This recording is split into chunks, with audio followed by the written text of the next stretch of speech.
Wanita bodoh mau ikut campur urusan apa, jangan pergi.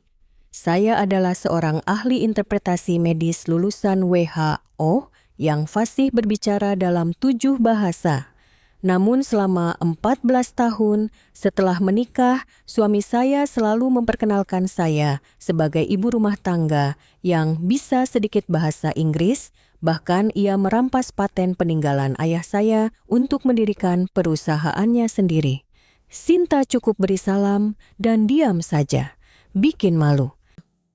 Itulah yang dikatakan suami saya saat pertama kali mengajak saya ke acara perusahaan setelah 14 tahun. Sekretarisnya mencibir pakaian saya sambil tertawa kecil. "Bu, pakaian Anda hari ini terlihat nyaman sekali ya, seperti sedang berlibur saja." Di saat negosiasi senilai 500 miliar rupiah hampir gagal karena kesalahan penerjemah saya bangkit dari kursi di sudut. Suami saya berteriak, "Duduk!" Tapi saya berjalan ke arah penasihat Kerajaan Uni Emirat Arab dan membuka mulut dengan bahasa Arab yang sempurna. "Yang mulia, penasihat mohon berikan saya waktu 1 menit. Ada kesalahpahaman yang serius." Mata sang penasihat yang tadinya penuh amarah kini terbelalak. "Tunggu, suaramu tidak asing. Apakah kau 14 tahun yang lalu di Jenewa?" Apa yang sebenarnya terjadi? Sebelum kisah ini dimulai, silakan berikan subscribe dan like, dan tinggalkan komentar dari mana Anda mendengarkan, agar kami bisa mendoakan kebahagiaan berlimpah untuk Anda di sana. Di sebuah apartemen mewah di kawasan Sudirman, Jakarta, dari balik jendela kaca besar di lantai 30. 2. Sungai Ciliwung mengalir tenang. Sinar matahari pagi jatuh dengan hangat di lantai ruang tamu. Tapi mata Sinta yang duduk di sofa tidak memancarkan cahaya sedikit pun. Usianya 42 tahun dan tahun ini adalah tahun ke-14 pernikahannya. Sinta setiap hari bangun pada jam yang sama mengantar suaminya berangkat kerja, membersihkan rumah yang sepi, makan siang, lalu kembali menyiapkan makan malam. Hari ini pun dimulai seperti biasa. Pemandangan di luar jendela adalah sesuatu yang akan membuat siapapun iri, tapi bagi Sinta, rumah ini tak lebih dari sangkar emas yang megah. Menjelang siang, ponsel di atas meja makan berdering. Nama yang tertera di layar adalah suaminya. Sinta ragu sejenak, lalu mengangkat telepon. "Sinta, malam ini ada jamuan makan malam penting. Kamu harus ikut, jadi bersiaplah." Mata Sinta sedikit bergetar. Selama 14 tahun, pernikahan ia tidak pernah sekalipun diajak ke acara bisnis suaminya. Suaminya selalu pergi sendiri dan meninggalkannya di rumah. Tapi, kenapa hari ini tiba-tiba ia diajak? "Iya mas, aku siap." Tapi, acara apa ya? "Makan malam dengan investor dari UEA. Ada orang-orang dari Eropa juga yang datang." Jantung Sinta berdebar kencang. Kata-kata UEA dan Eropa menyentuh kenangan yang telah ia kubur dalam-dalam. Namun, kalimat suaminya berikutnya langsung memadamkan percikan harapan itu. Pakai baju yang sederhana, cukup beri salam, lalu duduk diam. Jangan bicara apa-apa. Mengerti? Iya. Apalagi sok-sokan pakai bahasa Inggris, jangan. Bikin malu. Telepon ditutup. Sinta menatap layar yang gelap untuk waktu yang lama. Bibirnya bergetar, tapi ia tidak mengatakan apa-apa. Seperti yang telah ia lakukan selama 14 tahun. Sinta perlahan berjalan ke kamar tidur utama. Ia membuka lemari dan melihat-lihat deretan pakaian berwarna krem yang disukai suaminya.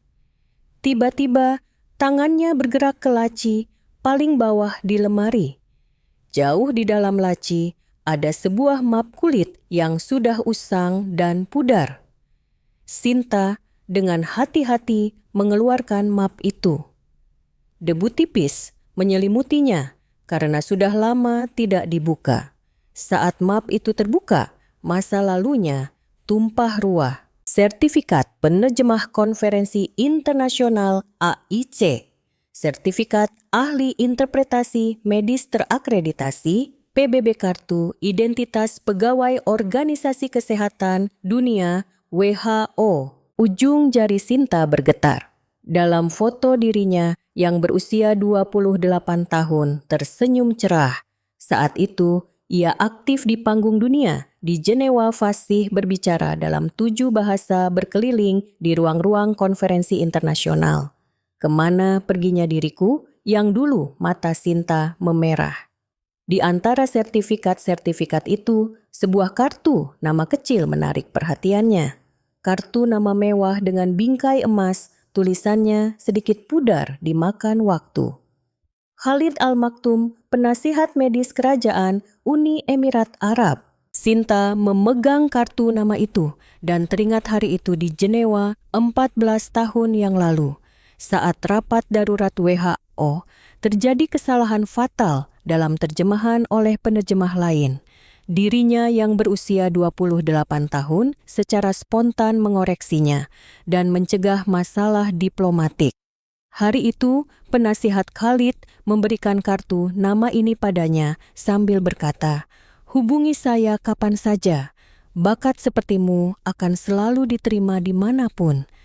Tapi Sinta tidak pernah menghubunginya. Bukan ia tidak bisa. Setelah ayahnya meninggal dan waktu berlalu, begitu cepat ia menikah dengan Bima dan segalanya seolah berhenti. Sinta meletakkan map itu dan kembali ke ruang tamu. Di salah satu dinding ada foto ayahnya. Ayahnya seorang peneliti medis meninggal karena kanker pankreas pada tahun 2009. Saat Sinta berusia 27 tahun, Sinta berhenti di depan foto ayahnya. Dalam foto ayahnya tersenyum lembut. Sesuatu yang panas naik ke mata Sinta. "Ayah, kenapa hari ini aku rindu sekali?" Suaranya serak. Sinta menyeka matanya dengan punggung tangan. Ia teringat masa-masa sulit saat segalanya hancur setelah ayahnya meninggal. Saat mengurus pemakaman dan warisan, terasa begitu berat Bima yang saat itu bekerja di laboratorium. Ayahnya datang mendekat. "Sinta, biar saya yang urus pendaftaran patennya. Kamu pasti lelah. Cukup tanda tangan saja di sini." Sinta percaya padanya karena ia adalah orang yang bekerja bersama ayahnya. Dalam kesedihan yang mendalam dan tidak bisa berpikir jernih, ia menandatangani dokumen yang disodorkan Bima. Baru jauh kemudian, ia sadar itu adalah surat kuasa kosong. Sinta menggelengkan kepala. Ia tidak boleh memikirkan itu sekarang. Malam ini, untuk pertama kalinya, ia akan pergi ke acara bisnis suaminya. Meskipun dengan syarat tidak boleh bicara sepatah kata pun. Sinta kembali ke kamar tidur. Ia mengeluarkan gaun rajut berwarna krem dari lemari. Warna yang tidak mencolok yang disukai suaminya. Sambil berdiri di depan cermin, mencoba gaun itu, tiba-tiba matanya tertuju pada map kulit di atas laci. Sertifikat-sertifikat di dalamnya. Dan kartu nama berbingkai emas. Waktu 14 tahun berlalu seperti kilat. Sinta bergumam. "Bisa bicara 7 bahasa, tapi di rumah ini selama 14 tahun aku hanya diam." Senyum pahit tersungging di bibirnya. Di luar jendela Sungai Ciliwung masih mengalir tenang. Seperti aliran air itu, waktunya juga hanya berlalu begitu saja, tanpa arah, tanpa suara. Tapi malam ini ia punya firasat aneh, seolah sesuatu akan berubah. Sinta sekali lagi mengambil kartu nama berbingkai emas itu. Ia mengusap perlahan tulisan yang pudar dengan jarinya. Apakah penasihat itu masih menjabat? Pertanyaan yang tak ada jawabannya. Sinta memasukkan kartu nama itu jauh ke dalam tas tangannya. Ia sendiri tidak tahu kenapa. Ia hanya merasa tidak boleh meninggalkannya, seolah ia membawa serta dirinya yang dulu. Malam mulai tiba. Sinta duduk di depan cermin dan mulai merias wajah. tipis dan sederhana agar tidak mencolok seperti yang diinginkan suaminya. Tapi jauh di dalam matanya di cermin sesuatu bergejolak. Bara api yang telah padam selama 14 tahun perlahan mulai menyala kembali. Di jantung kota Jakarta, ballroom megah Grand Hyatt Hotel bersinar di bawah cahaya lampu yang gemerlap. Malam itu adalah malam jamuan makan malam investasi medis internasional. Dari pintu masuk mobil-mobil mewah, berbaris berhenti, dan orang-orang berbusana tuxedo dan gaun malam berjalan di atas karpet merah. Sinta berdiri di lobi hotel, melihat sekeliling. Lampu kristal raksasa di langit-langit memancarkan ribuan cahaya, dan dari suatu tempat, alunan musik klasik yang lembut terdengar. Ini adalah acara resmi pertama yang ia hadiri dalam 14 tahun. Jantungnya berdebar, tapi getaran itu tidak bertahan lama. Sinta ikuti dari belakang. Suaminya berjalan di depan. Di sampingnya, Rina, manajer pemasaran luar negeri, berjalan sejajar, mengenakan gaun malam berwarna anggur dengan belahan samping yang berani. Rina tampak begitu percaya diri, seolah ia adalah nyonya rumah acara ini. Sebaliknya, Sinta mengenakan gaun rajut krem sederhana pilihan suaminya. Ia berjalan diam-diam 3 langkah di belakang mereka. Dari jauh, orang akan bingung siapa sebenarnya istrinya. Sudut hati Sinta terasa perih, tapi ia tidak mengubah ekspresinya. Selama 14 tahun, ia sudah terbiasa dengan momen seperti ini. Ia tahu menunjukkan perasaan tidak akan mengubah apa-apa. Di pintu masuk ballroom, Rina menoleh ke belakang. Ia memandangi Sinta dari atas ke bawah, lalu sudut bibirnya terangkat. "Bu, pakaian Anda hari ini terlihat nyaman sekali ya." Suara Rina manis tapi beracun. Beberapa karyawan perusahaan yang ada di sekitar terkikik. Sinta tidak menjawab apa-apa. Rina melangkah lebih dekat dan berbisik. "Bisa dipakai ke acara pemakaman juga loh." Suara tawa karyawan menjadi sedikit lebih keras. Tangan Sinta menggenggam erat tali tasnya. Urat di punggung tangannya menonjol, tapi wajahnya tidak menunjukkan ekspresi apapun. Suaminya melihat semua itu, pura-pura tidak tahu, dan terus berjalan lurus. Begitu masuk ke dalam ballroom, suaminya mencengkeram lengan Sinta. Ia membawanya ke sebuah meja di sudut ruangan di belakang pilar besar. Tempat yang paling tidak mencolok. "Duduk di sini, makan dan minum. Jangan keluyuran." "Iya." "Jangan sok-sokan pakai bahasa Inggris, mengerti, diam saja di sini." Suaminya hanya berkata begitu dan berjalan ke meja utama bersama Rina. Sinta ditinggal sendirian menatap gelas air di atas meja. Bayangan wajahnya bergetar di permukaan air. Suara Rina terngiang di telinganya. "Ibu kan tidak bisa bahasa Inggris. Diam saja itu sudah membantu menjaga citra Bapak." Sinta menelan senyum pahitnya. Ia bisa bicara 7 bahasa, tapi di tempat ini ia hanyalah seorang ibu rumah tangga yang tidak bisa bahasa Inggris. Tak lama kemudian, pintu masuk ballroom mulai ramai. Para tamu utama telah tiba. Sinta mengangkat kepala dan melihat ke arah pintu masuk. Yang pertama kali menarik perhatiannya adalah seorang pria Timur Tengah yang mengenakan pakaian tradisional putih. Gutra putih dan igal hitam di kepalanya menambah kesan berwibawa. Beberapa pengawal mengikutinya. Jantung Sinta serasa berhenti berdetak. Khalid Al Maktoum, penasihat medis kerajaan Uni Emirat Arab. Orang yang sama yang ia temui di Jenewa 14 tahun lalu. Waktu telah menaburkan uban di rambutnya, tapi sorot matanya yang karismatik masih sama. Sinta menahan napas. Fakta bahwa kartu namanya ada di dalam tasnya tiba-tiba terasa begitu nyata. Di belakang Khalid Tamu-tamu dari Eropa juga masuk. Seorang wanita berambut perak yang rapi adalah Helga Müller, Ketua Dewan Direksi Yayasan Medis dari Jenewa, Swiss. Di sampingnya ada seorang pria rapi berusia pertengahan 40-an. Terlihat juga Marco Rossi, CEO perusahaan peralatan medis dari Italia. Para raksasa dunia medis berkumpul di satu tempat.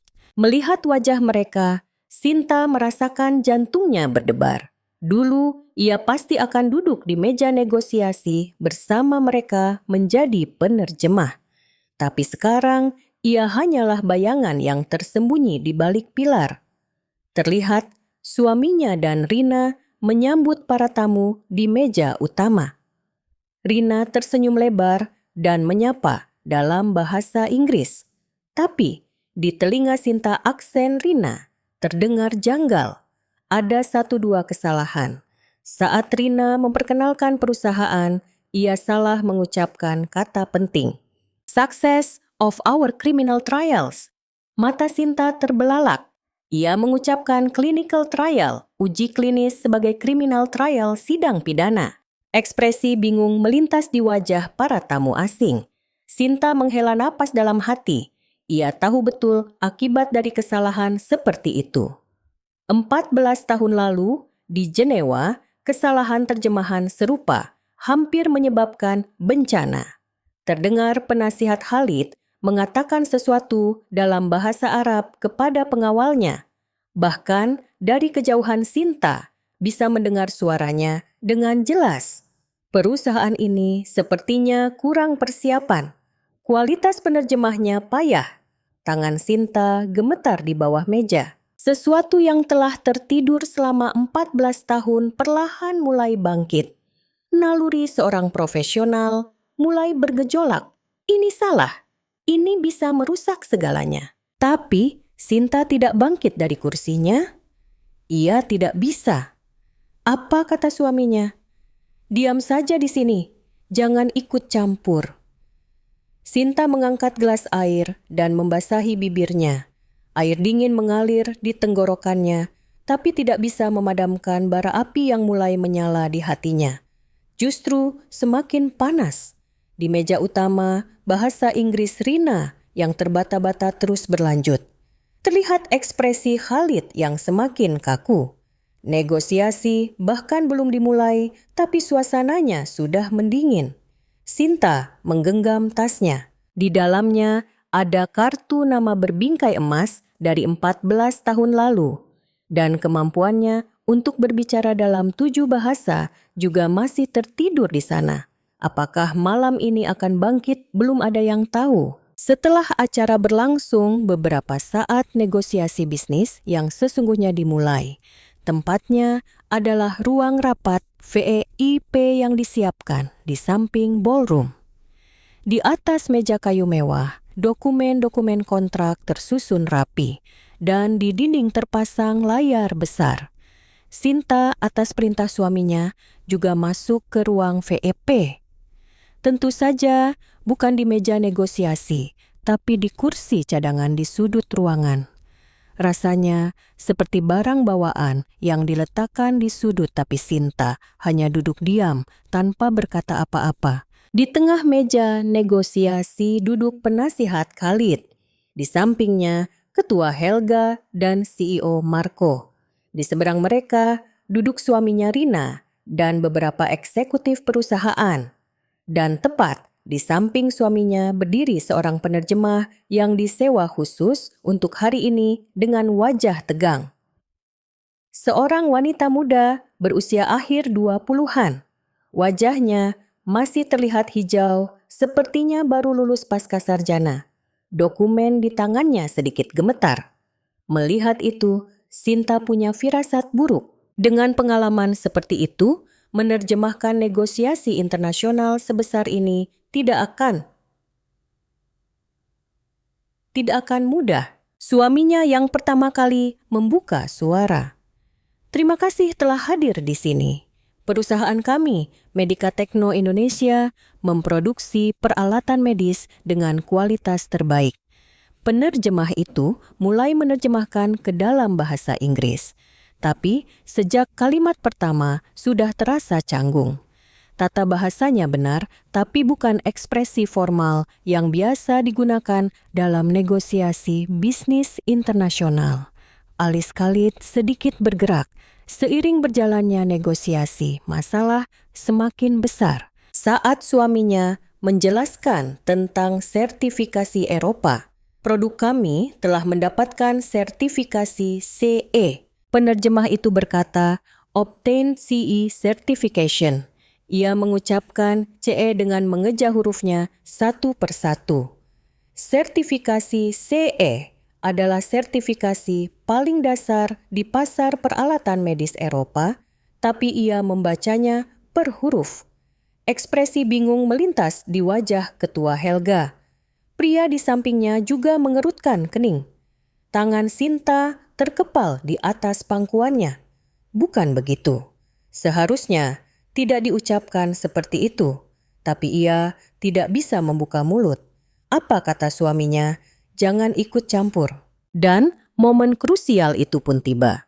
Suaminya berkata dengan percaya diri, uji klinis fase 3, produk kami telah selesai disetujui. Keamanan dan efektivitasnya telah terbukti.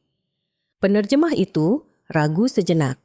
Istilah teknis uji klinis fase 3 sepertinya asing baginya, dan dari mulutnya keluarlah kalimat yang fatal.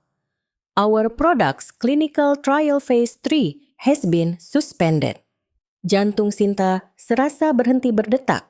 Ia menerjemahkan disetujui approved sebagai ditangguhkan suspended. Dua kata dengan arti yang berlawanan. Seketika udara di ruang rapat membeku. Wajah penasihat Khalid memerah padam. Ia menghantam meja dan berteriak dalam bahasa Arab. Ini penipuan. Kalian mau menjual produk yang bahkan belum lulus uji klinis. Hanya Sinta yang mengerti bahasa Arab itu. Jantungnya mulai berdebar kencang. Jika begini terus semuanya akan berakhir. Ketua Helga juga berdiri. Bahasa Jerman yang dingin menggema di ruangan. Buang-buang waktu. Ia menutup dokumen di depannya dan memberi isyarat pada asistennya. C.E. Omarco juga berkata pada orang di sebelahnya dalam bahasa Italia, kemasi barang, kita pergi. Kontrak pasokan eksklusif senilai 500 miliar rupiah. Kontrak raksasa itu hancur hanya dalam 5 menit. Wajah suaminya pucat pasi. Sepertinya ia bahkan tidak mengerti apa yang sedang terjadi. Ia bertanya panik pada penerjemah. Apa katanya?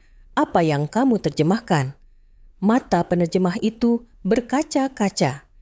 Saya menerjemahkan sesuai yang Bapak katakan. Rina buru-buru mencoba membela diri dalam bahasa Inggris. Tapi Khalid mengangkat tangannya, menghentikannya. Ekspresinya menunjukkan ia tidak mau mendengar lagi. Khalid berkata pada pengawalnya dalam bahasa Arab, kemasi barang, kita ke bandara. Para pengawal serempak bergerak.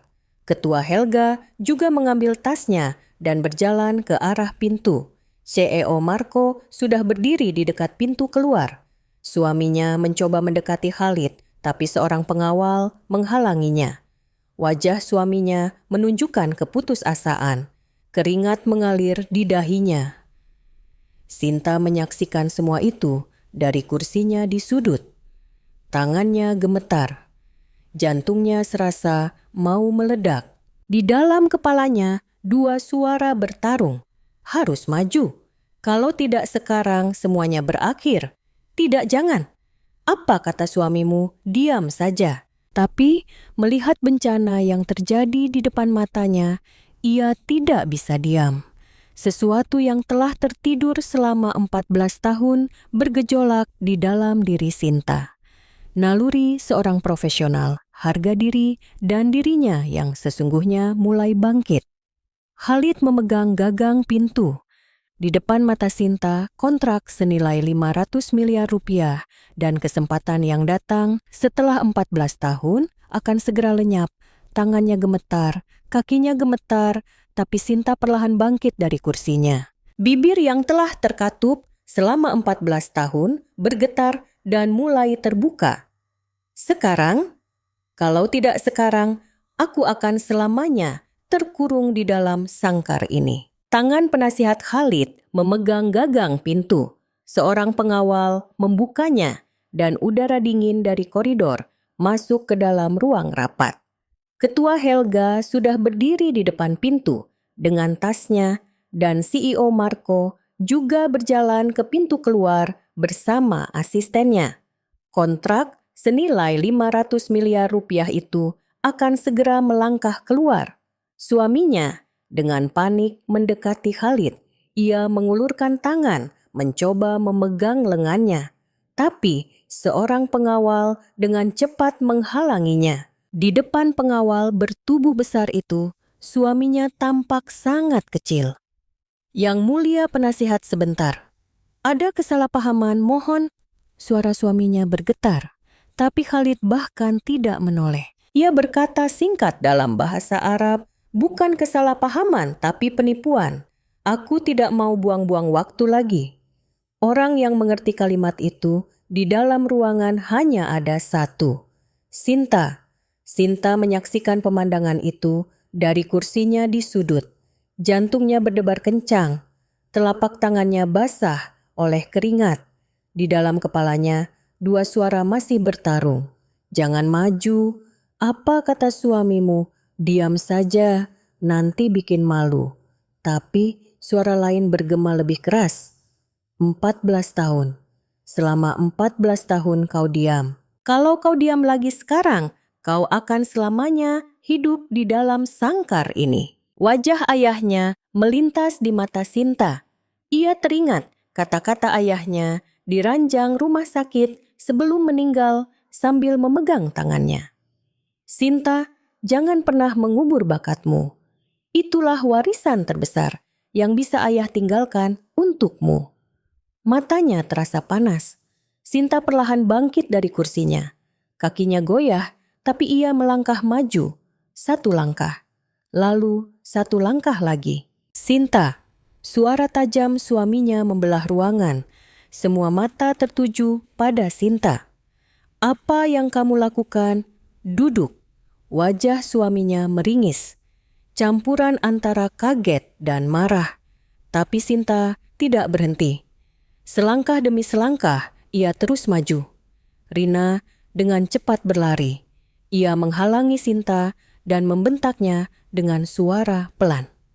Bu Ibu, sudah gila. Mau memperburuk keadaan, tolong diam saja.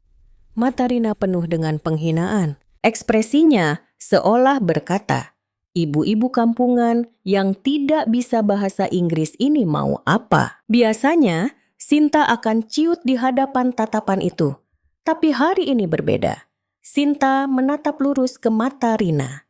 Dan tanpa berkata apa-apa, ia melewatinya. Rina kaget dan mengulurkan tangan, tapi Sinta sudah beberapa langkah di depan. Semua mata di dalam ruangan mengikuti gerakan Sinta. Terdengar bisik-bisik. Siapa orang itu? Kenapa dia? Bukankah dia istri direktur? Cara berjalan Sinta berubah. Bukan lagi langkah seorang ibu rumah tangga yang meringkuk di sudut. Punggungnya tegap, bahunya tegar, dan pandangannya lurus ke depan. Langkah seorang penerjemah profesional yang dulu melenggang di ruang konferensi internasional Jenewa. Tepat saat Khalid sudah melangkahkan satu kakinya keluar pintu. Mulut Sinta terbuka. Dan bahasa Arab Teluk yang sempurna menggema di ruangan. Yang mulia penasihat, mohon berikan saya waktu 1 menit. Ada kesalahpahaman yang serius. Khalid berhenti. Punggungnya yang lebar terlihat menegang. Perlahan ia berbalik. Matanya yang terbelalak kaget menatap Sinta. Ekspresinya tidak percaya dari mana datangnya bahasa Arab yang fasih itu. Siapa kau? Khalid bertanya dalam bahasa Arab. Suaranya bercampur antara waspada dan penasaran. Sinta menatap lurus ke arah Khalid dan menjawab. Ia berusaha keras agar suaranya tidak bergetar. Nama saya Sinta. Baru saja terjadi kesalahan fatal dalam terjemahan. Uji klinis fase 3 telah berhasil disetujui, bukan ditangguhkan. Ruangan menjadi ramai. Tidak ada yang menyangka ia bisa berbahasa Arab. Mulut suaminya menganga. Rina hanya berdiri dengan ekspresi membeku. Mata Khalid menyipit. Ia memandangi Sinta dari atas ke bawah. Sorot matanya tajam. Approved dan suspended tertukar katamu. Benar yang mulia. Penerjemah salah menerjemahkan kata approved yang berarti disetujui menjadi suspended yang berarti ditangguhkan. Produk kami telah mendapatkan sertifikasi FDA Amerika dan CEE Eropa. Bahasa Arab. Sinta mengalir lancar. Sulit dipercaya ia tidak menggunakannya selama 14 tahun. Seolah baru kemarin ia menerjemahkan di ruang rapat Jenewa. Khalid melangkah mendekati Sinta. Ekspresinya berubah. Kemarahannya mereda digantikan oleh tatapan seolah sedang mencoba mengingat sesuatu. Tunggu, suaramu tidak asing. Jantung Sinta berdebar. Khalid menyipitkan mata mencoba mengingat. Tiba-tiba matanya terbelalak. Jenewa, 14 tahun lalu, rapat WHO. Apakah kau? Penerjemah muda itu, mata Sinta berkaca-kaca. Ia mengingatnya. Setelah 14 tahun, ia masih mengingat kejadian hari itu. Suatu kehormatan Anda masih mengingatnya yang mulia. Wajah Khalid menunjukkan campuran antara kaget dan senang. 14 tahun lalu, karena kesalahan fatal penerjemah lain protokol keselamatan pasien hampir salah disampaikan. Situasi krisis yang bisa menjadi masalah diplomatik. Saat itu, seorang penerjemah muda berusia 28 tahun secara spontan mengoreksinya dan menyelamatkan muka Khalid. Penerjemah itu adalah Sinta. Waktu itu, aku memberimu kartu nama. Kubilang hubungi aku kapan saja. Suara Khalid terdengar menyesal. Kenapa tidak menghubungiku di mana kau selama 14 tahun ini? Sinta terdiam sejenak. Tenggorokannya tercekat. Waktu 14 tahun seolah menghantamnya sekaligus. Kontrol suaminya suara yang dirampas rumah yang seperti sangkar. Tapi sekarang bukan waktunya untuk menceritakan itu. Sinta menenangkan diri dan menjawab ada urusan pribadi. Tapi jika Anda memberikan kesempatan untuk berdiri di sini lagi hari ini, saya akan sangat berterima kasih. Khalid menatap Sinta sejenak. Di matanya terpancar kepercayaan. Ia memberi isyarat pada pengawalnya dan berkata dalam bahasa Arab, tutup pintu. Negosiasi dilanjutkan. Lalu ia berkata pada Ketua Helga dan CEO Marco dalam bahasa Inggris, Tuan-tuan dan Nyonya, mohon tunggu sebentar. Sepertinya ada kesalahpahaman besar. Ketua Helga menatap Khalid dengan bingung. CEO Marco juga berhenti dan menoleh. Khalid menunjuk Sinta dan berkata, beliau akan menjelaskan situasinya. Saya percaya padanya. Semua mata kembali tertuju pada Sinta. Tapi kali ini berbeda. Bukan tatapan penghinaan atau pengabaian, melainkan tatapan penasaran dan harapan.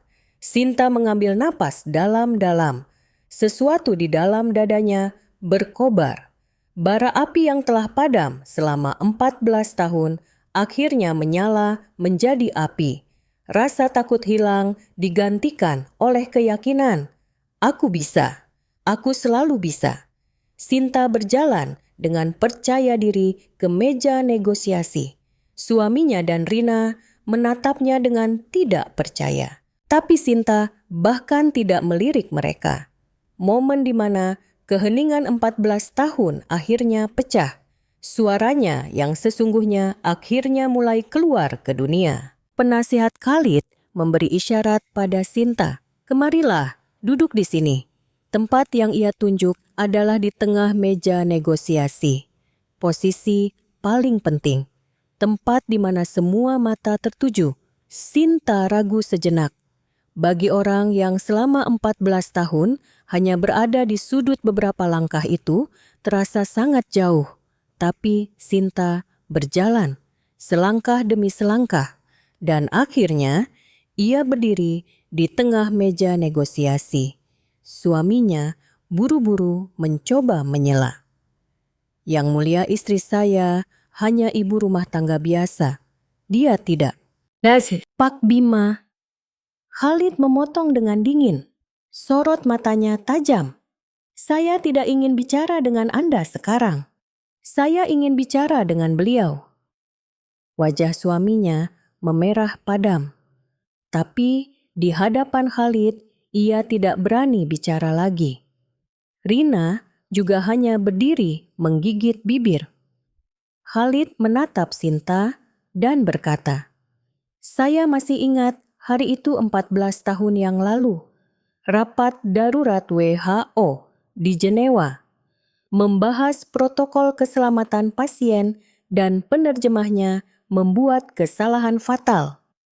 Sinta mengangguk pelan. Ingatan hari itu kembali dengan jelas. Klausul tentang tanggung jawab jika terjadi malapraktik medis. Penerjemahnya salah menerjemahkan bertanggung jawab menjadi menghindari tanggung jawab. Hampir menjadi masalah diplomatik internasional. Suara Khalid terdengar tegang. Saat itu, seorang penerjemah muda yang duduk di sudut mengangkat tangan. Seorang wanita Asia berusia 28 tahun. Semua orang kaget. Wanita muda itu mengoreksi kesalahan terjemahan dengan bahasa Arab yang sempurna.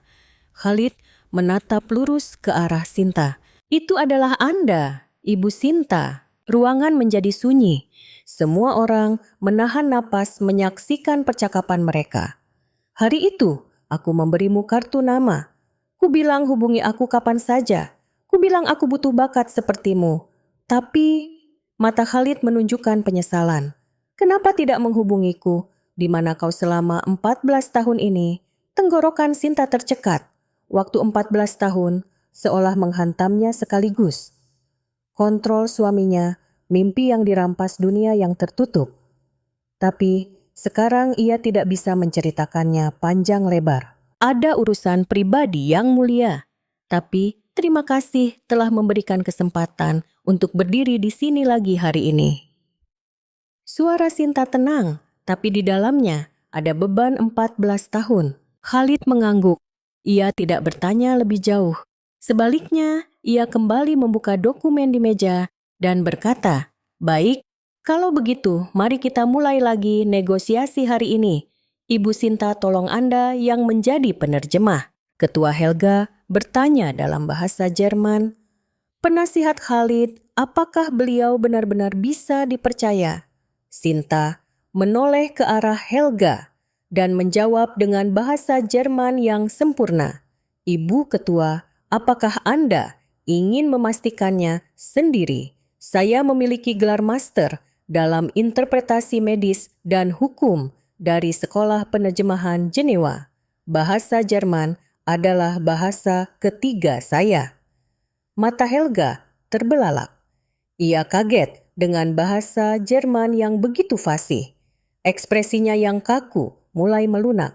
"Aksen Anda bagus sekali. Belajar di mana?" "Saya pernah magang di Frankfurt selama 6 bulan, menerjemahkan untuk sertifikasi peralatan medis." Helga menunjukkan ekspresi puas. Pria di sampingnya Markus menatap Sinta dengan kagum. CEO Marco menyela dalam bahasa Italia.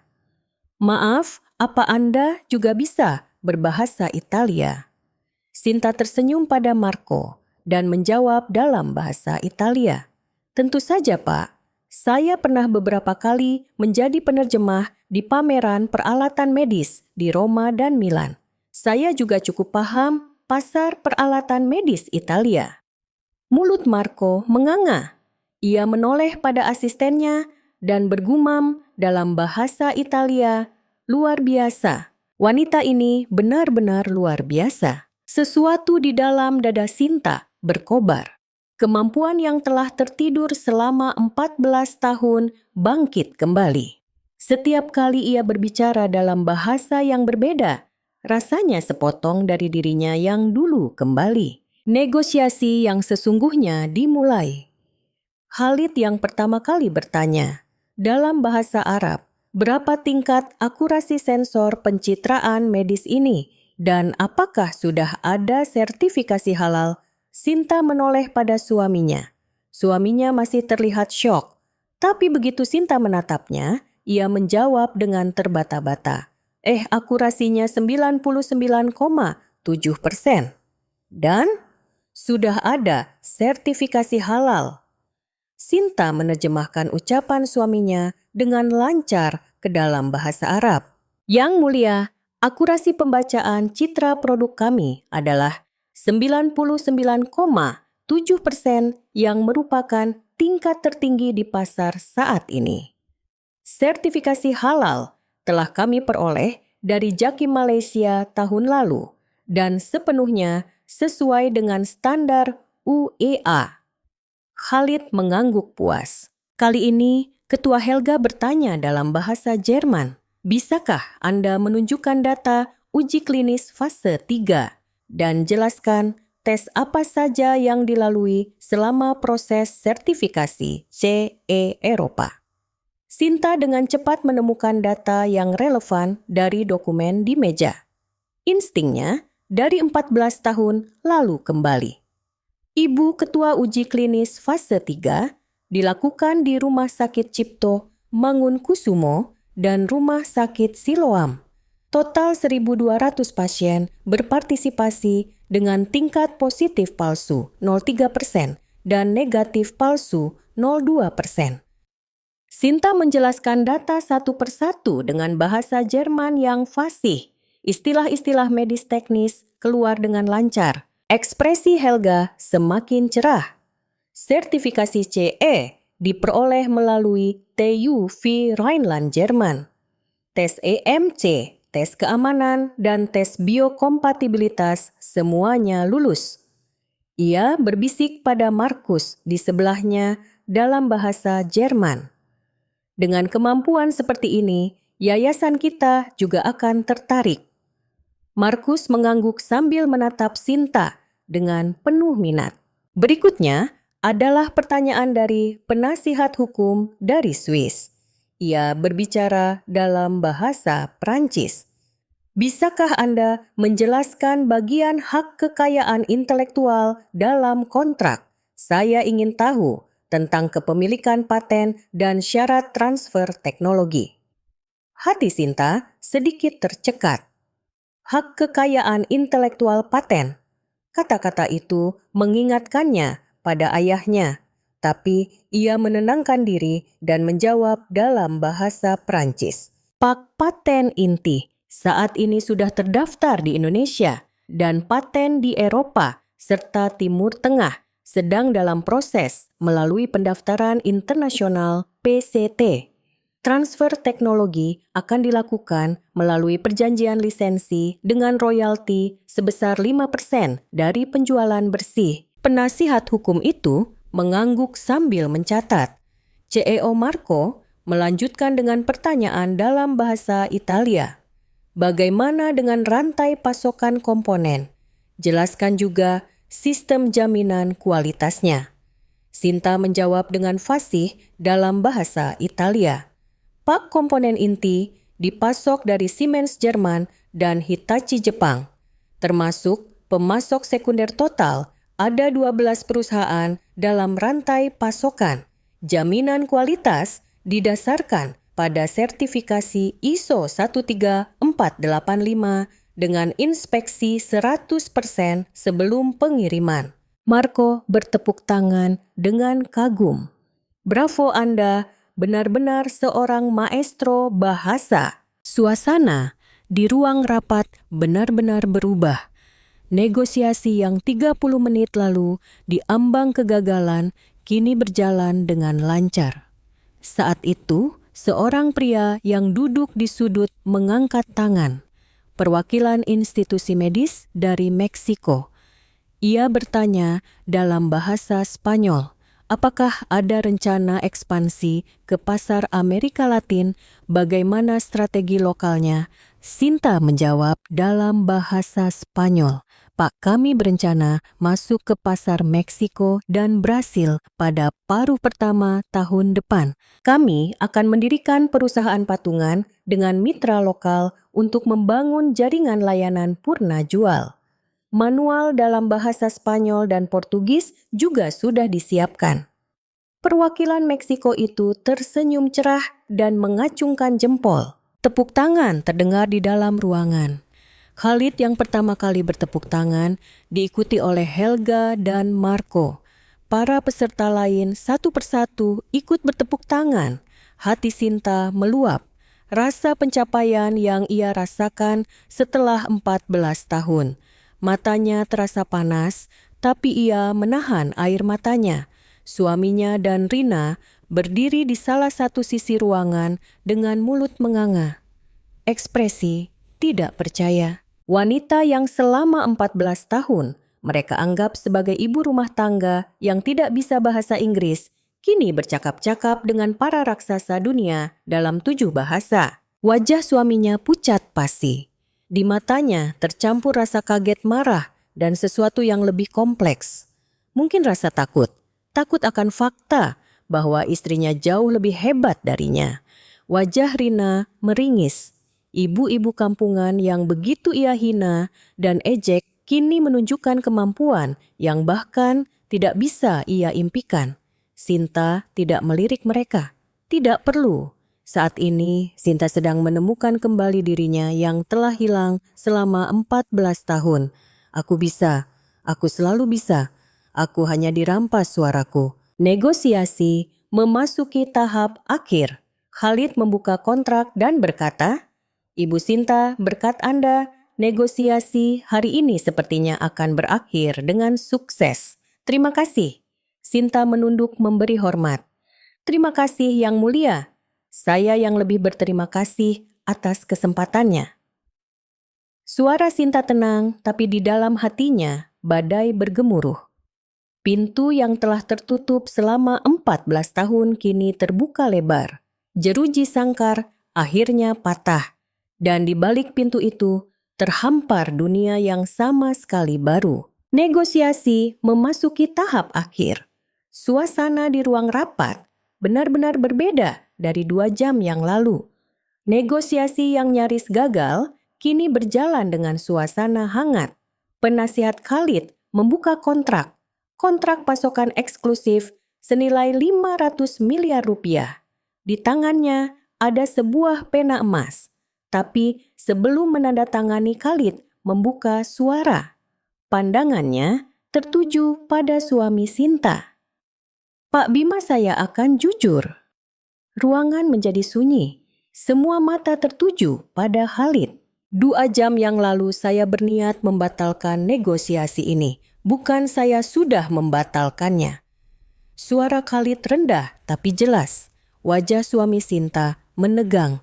Kualitas penerjemahnya payah, persiapannya juga kurang. Jujur, saya ragu apakah layak berbisnis dengan perusahaan ini. Wajah suami Sinta semakin pucat. Di hadapan semua orang di ruangan itu, ia secara terbuka dinilai tidak kompeten. Rina juga wajahnya memerah padam. Khalid melanjutkan. Tapi Ibu Sinta mengubah segalanya. Pandangan Khalid beralih ke Sinta. Di matanya ada rasa hormat yang tulus. Sekarang saya akan menandatangani kontrak ini, tapi saya ingin perjelas. Khalid mengangkat penanya dan menyatakan, saya menandatangani ini bukan karena percaya pada perusahaan Pak Bima. Saya menandatanganinya karena saya percaya pada Ibu Sinta. Hening di dalam ruangan. Wajah suami Sinta pucat pasi. Perusahaannya, kontraknya, tapi ia sendiri bukan objek kepercayaan. Sebuah penghinaan yang ia terima di hadapan puluhan orang. Khalid menandatangani kontrak. Pena emas itu meluncur di atas kertas. Saat itu, kontrak senilai 500 miliar rupiah resmi disepakati. Ketua Helga juga berdiri. Di tangannya juga ada dokumen. Bolehkah saya mengatakan sesuatu? Helga berbicara dalam bahasa Jerman dan Sinta dengan lancar menerjemahkannya. Yayasan Medis Jenewa Swiss telah memutuskan untuk ikut berinvestasi dalam proyek ini. Saya akan menandatangani surat minat investasi. Sambil menandatangani dokumen, Helga menatap Sinta. Ibu Sinta, di mana Anda selama 14 tahun ini? Sinta terdiam sejenak. Pertanyaan itu menusuk jauh ke dalam hatinya. Dunia membutuhkan bakat seperti Anda. Kenapa baru sekarang muncul? Mata Sinta berkaca-kaca. Emosi yang telah ia kubur selama 14 tahun nyaris meluap. Tapi Sinta menjawab dengan tenang. Saya di rumah Ibu Ketua. Jawaban yang singkat, tapi di dalamnya ada 14 tahun waktu. Sorot mata Helga menjadi rumit. Ekspresinya seolah memahami sesuatu. Setelah penandatanganan kontrak, suasana menjadi meriah. Sampanya dibuka dan para peserta saling berjabat tangan. Kilatan kamera mulai menyala. Tapi ada yang aneh. Lensa kamera tidak mengarah pada suami Sinta. Semua kamera wartawan mengarah pada Sinta dan Khalid. Lihat ke sini. Yang mulia, satu kata tentang negosiasi hari ini. Khalid meletakkan tangannya di bahu Sinta dan berkata, bintang hari ini bukan saya, bukan juga Pak Bima, tapi Ibu Sinta. Suami Sinta benar-benar terabaikan di tengah kerumunan. Perusahaannya, kontraknya, tapi ia sendiri tersingkir ke sudut. Rina mendekat dan mengatakan sesuatu, tapi suaminya tidak menjawab. Ia hanya menatap Sinta dengan wajah pucat. Setelah suasana meriah sedikit mereda, Khalid mendekati Sinta. Di tangannya ada kartu nama baru. Kartu nama mewah berbingkai emas seperti 14 tahun yang lalu. Ibu Sinta, saya punya satu tawaran. Sinta menatap Khalid dengan tegang. Saya ingin Anda menjadi penasihat utama kerja sama Asia di Rumah Sakit Kerajaan UEA. Mata Sinta terbelalak. Tawaran yang tidak terduga. Penasihat utama. Benar, Anda tidak perlu tinggal di Dubai. Anda bisa bekerja dari Jakarta dan mengunjungi Dubai setiap kuartal. Tentu saja untuk rapat penting, Anda bisa ikut secara virtual. Khalid tersenyum dan menambahkan, gajinya bahkan omset tahunan perusahaan suami Anda tidak akan sanggup membayarnya. Sinta kehilangan kata-kata. Hatinya meluap. Selama 14 tahun, ia hidup dengan nilai dirinya yang direndahkan, tapi kini seorang tokoh dunia mengakui kemampuannya. Yang mulia, saya, Anda tidak perlu menjawab sekarang. Khalid meletakkan kartu nama itu di tangan Sinta. Saya beri Anda waktu untuk berpikir. Tapi ingat, seperti yang saya katakan 14 tahun lalu, bakat seperti Anda akan selalu diterima dimanapun. Sinta menerima kartu nama itu dengan tangan gemetar. Kartu nama berbingkai emas yang sama seperti yang ia terima 14 tahun lalu. Tapi kali ini ia tidak akan membiarkannya terkubur. Ketua Helga juga mendekat. Di tangannya juga ada kartu nama. Ibu Sinta, saya juga punya satu tawaran. Maukah Anda menjadi penasihat eksternal di Yayasan Medis Jenewa Swiss? Kami sangat membutuhkan bantuan Anda saat berinteraksi dengan dunia medis Eropa. Sinta menatap Helga dengan tidak percaya. Dalam satu malam, ia menerima tawaran dari dua tokoh dunia. Ibu Ketua, terima kasih banyak. Akan saya pertimbangkan dengan serius. Helga tersenyum dan memegang tangan Sinta. Anda sudah menunggu cukup lama. Sekarang adalah waktu Anda. Mendengar itu, mata Sinta berkaca-kaca. Tenggorokannya tercekat. Kata-kata yang tidak pernah ia dengar selama 14 tahun. Sekarang adalah waktu Anda. Satu kalimat itu menusuk jauh ke dalam hatinya. Saat itu, seseorang mendekat dengan hati-hati. Pria berusia pertengahan 40-an yang duduk di samping ketua Helga. Pria berpenampilan rapi dengan tatapan lembut. "Permisi, bolehkah saya berkenalan?" Ia berbicara dalam bahasa Jerman. Sinta menoleh. Markus Weber, keponakan ibu ketua Helga. Markus tersenyum sambil memberikan kartu namanya. "Saya bekerja di bidang kerja sama medis internasional di Swiss. Terjemahan Anda hari ini sangat mengesankan." Sinta menerima kartu nama itu dan menjawab, "Terima kasih Pak Weber, panggil saja Markus." Tatapan Markus hangat. "Jika ada urusan ke Jenewa, jangan ragu hubungi saya.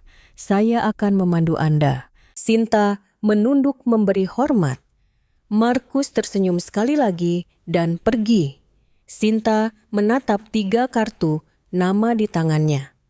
Kartu nama Khalid, kartu nama Helga, dan kartu nama Markus. Hanya dalam 2 jam dunia yang dulu menyembunyikannya di balik pilar kini mengulurkan tangan padanya. Inilah nilai diriku yang sebenarnya. Sesuatu yang panas berkobar di dalam dada Sinta. Kepercayaan diri dan harga diri yang telah dirampas selama 14 tahun bangkit kembali. Di salah satu sisi, ruangan suaminya menatap Sinta dengan tajam. Di matanya tercampur rasa marah, malu, dan takut. Mungkin rasanya seperti melihat burung yang telah ia kurung selama 14 tahun menghancurkan jeruji sangkar dan terbang tinggi. Rina juga berdiri di samping suaminya. Wajahnya meringis. Ibu-ibu kampungan yang ia ejek kini mencapai posisi yang bahkan tidak bisa ia impikan. Tapi Sinta tidak melirik mereka. Tidak perlu lagi. Menjelang akhir jamuan, Sinta berdiri di dekat jendela menatap pemandangan malam Jakarta. Lampu-lampu kota berkelip. Selama 14 tahun ia tinggal di kota ini, tapi baru pertama kali ia merasakannya begitu indah. Pintu sangkar telah terbuka. Sekarang tinggal terbang. Jamuan makan malam berakhir. Para peserta satu persatu meninggalkan hotel.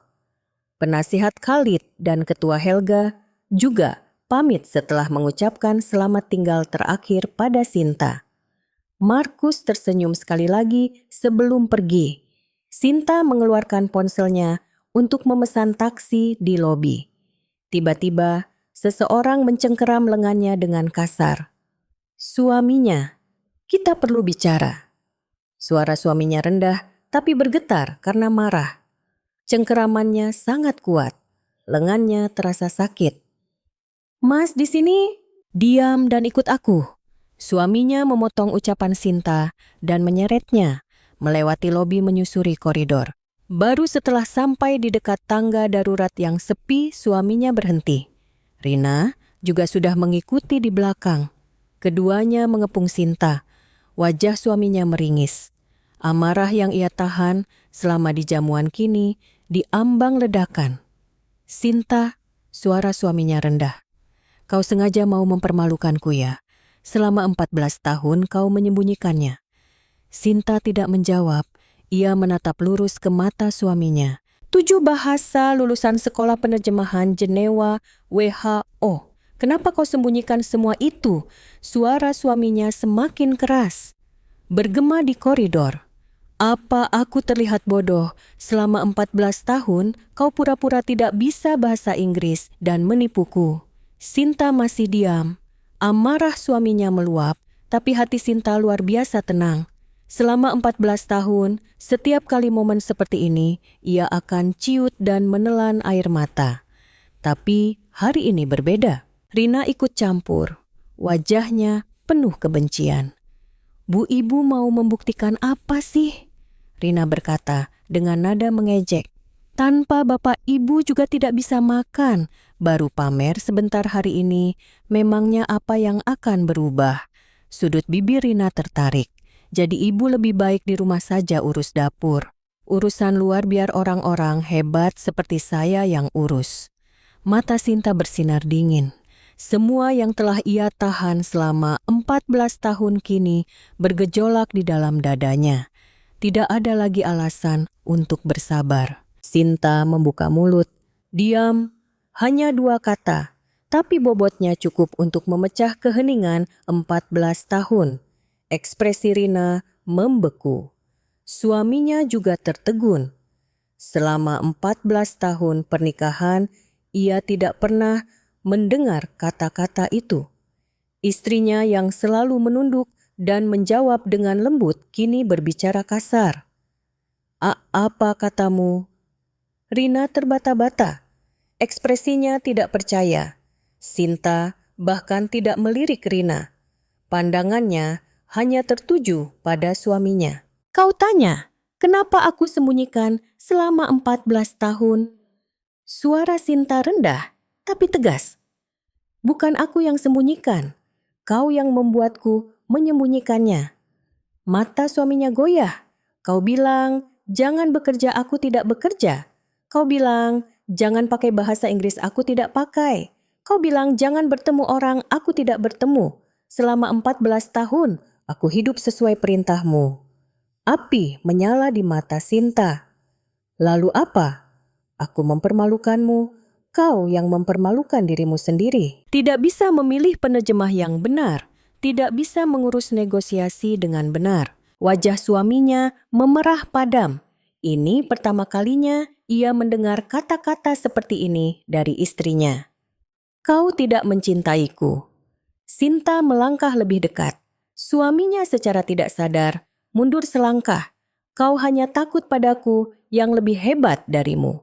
Makanya kau mengurungku di dalam sangkar dan mematahkan sayapku. Suara Sinta bergetar, campuran antara marah dan sedih, tapi sekarang sudah berakhir.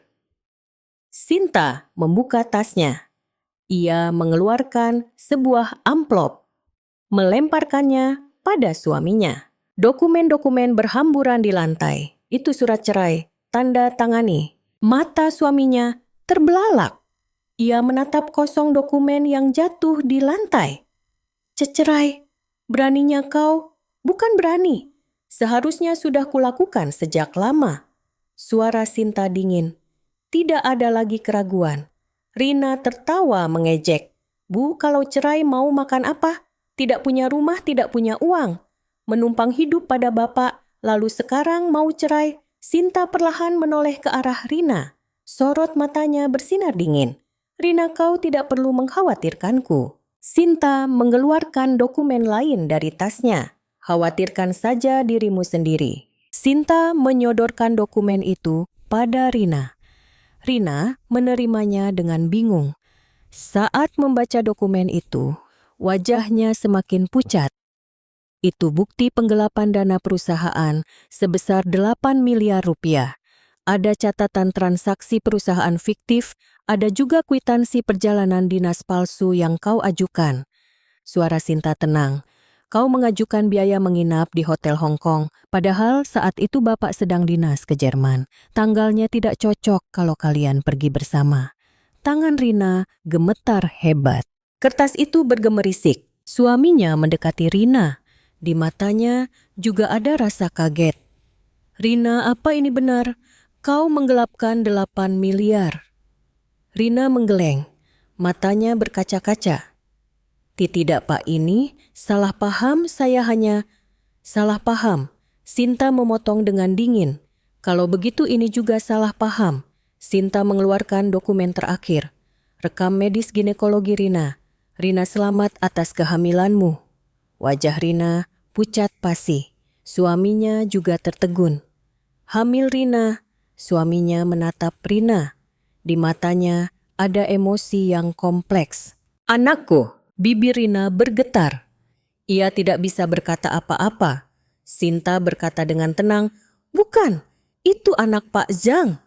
Mata suaminya terbelalak. Melihat waktu kehamilannya bisa diketahui. Saat itu Bapak sedang dinas ke Timur Tengah kan? Lebih dari 2 minggu tidak di Indonesia. Sinta menatap Rina. Rina, sampaikan selamatku pada ayah dari anak di kandunganmu, pada Direktur Zhang. Bibir Rina bergetar hebat. Pak Zhang adalah direktur di perusahaan pesaing dari Tiongkok Huawei Medical. Orang yang sama tempat Rina membocorkan rahasia perusahaan. Wajah suaminya meringis, campuran antara marah dan pengkhianatan. Zhang, bajingan Tiongkok itu. Rina, kau dengan dia. Tidak, Pak. Ini tidak benar. Rina menangis sambil membela diri. Tapi di hadapan bukti, ia hancur. Air mata mengalir deras. Pak, saya sungguh. Saya diam. Kali ini suaminya yang berteriak. Matanya menatap Rina dengan penuh amarah. Kau memanfaatkanku. Selama ini kau... Tidak, Pak, tolong. Dengarkan saya. Rina memegang lengan suaminya. Suaminya menepisnya. Jangan sentuh aku. Keduanya mulai bertengkar, saling menyalahkan. Teriakan mereka menggema di koridor. Dua orang yang selama 14 tahun meremehkan dan mengurung Sinta, kini saling mencabik. Sinta menyaksikan pemandangan itu sejenak. Rasanya sia-sia sekaligus lega. Tapi tidak perlu dilihat lagi. Sinta berbalik. Ia berjalan menyusuri koridor. Dari belakang, suaminya berteriak, Sinta mau kemana? Urusan kita belum selesai. Sinta tidak berhenti. Ia bahkan tidak menoleh. Langkahnya semakin cepat. Melewati lobi hotel, ia keluar. Udara malam yang dingin menerpa wajahnya. Sinta mengambil napas dalam-dalam. Rasanya begitu lega. Ia naik taksi. Begitu duduk di kursi belakang, air mata mengalir. Tapi bukan air mata kesedihan. Rasanya seperti semua yang tertahan di tenggorokannya selama 14 tahun tumpah ruah. 14 tahun. Selama 14 tahun, ia bersabar, bersembunyi, dan bertahan. Tapi sekarang sudah berakhir. Dari jendela taksi, pemandangan malam Jakarta berlalu. Lampu-lampu jalan memburam oleh air matanya. Sinta mengeluarkan kartu-kartu, nama berbingkai emas dari tasnya. Kartu nama Halid, kartu nama Helga, kartu nama Markus, dan kartu nama Pudar yang ia terima 14 tahun lalu. Pintu sangkar telah terbuka. Sekarang saatnya untuk benar-benar terbang. Pukul 3 dini, hari Sinta kembali ke apartemennya di Sudirman. Rumah itu gelap dan sunyi. Sepertinya suaminya belum pulang. Mungkin masih sibuk bertengkar dengan Rina di hotel. Sinta tidak menyalakan lampu. Cahaya kota dari jendela sudah cukup. Rumah yang telah ia tinggali selama 14 tahun anehnya terasa asing. Atau mungkin baru sekarang ia melihatnya dengan jelas. Sinta membuka lemari di kamar tidur utama. Pakaian-pakaian mewah, pemberian suaminya, tas-tas mahal, kotak perhiasan tersusun rapi. Hadiah yang diberikan suaminya sebagai imbalan telah mengurungnya di dalam sangkar selama 14 tahun. Sinta bahkan tidak meliriknya. Sebaliknya, ia membuka laci paling bawah. Map kulit usang peninggalan ayahnya, dokumen-dokumen pribadi. Barang-barang yang benar-benar miliknya. Ia mengemasi barang-barangnya ke dalam satu koper. Map, sertifikat foto ayahnya, cincin peninggalan ibunya, dan dokumen-dokumen penting. Hanya itu. Ia tinggal di sana selama 14 tahun. Tapi hanya itu yang bisa ia bawa. Sinta kembali ke ruang tamu. Ia berdiri di depan foto ayahnya. Di bawah cahaya fajar, wajah ayahnya terlihat samar. Ayah sekarang akan kuambil kembali semua yang ayah tinggalkan. Suara Sinta bergetar, matanya terasa panas. Sudah 15 tahun sejak ayahnya meninggal, tapi kerinduannya masih sama. Hari mulai terang. Sinta duduk di sofa merapikan dokumen-dokumennya. Saat jam menunjukkan pukul 7 pagi, terdengar suara kata sandi, pintu dimasukkan. Pintu terbuka dengan kasar. Ibu mertuanya Laksmi masuk.